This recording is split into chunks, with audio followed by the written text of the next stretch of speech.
खंडेराव लक्षात असू द्या. होय राज.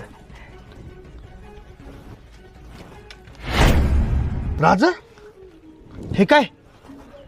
अहो स्वराज्यासाठी आपण रक्तच आणलं आणि या लोकांना याची काय बी किंमत नाही.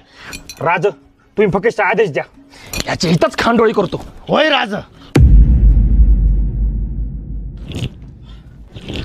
हे बघा राज, अहो हिरोजी इंदलकरांनी आपल्या स्वराज्यासाठी रायगड बांधला.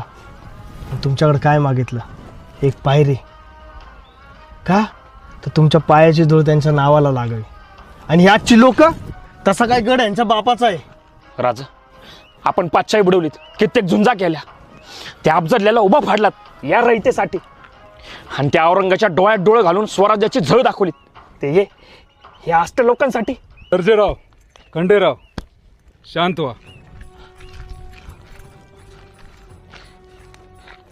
आऊसाहेब आम्हाला नेहमी सांगायच्या की जशी वाईट प्रवृत्तीची लोक असतात तशी चांगल्याही प्रवृत्तीची लोक असतात. सर्जेराव, म्हणूनच आपण या चांगल्या प्रवृत्तीच्या लोकांसाठी स्वराज्य उभा केलं. बघा मावळे कसं गडाचं संवर्धन करतायत. आजच्या स्वराज्यातले ते खरे मावळे. बरोबर बोललात राज. हो राज, तुमच्यासाठी आणि स्वराज्यासाठी 1000 वेळा कटू आणि 1000 वेळा मरू बी, पण प्रत्येक जन्मी तुमचा मावळाच व्हायचंय. देवाचं शिवरायाचं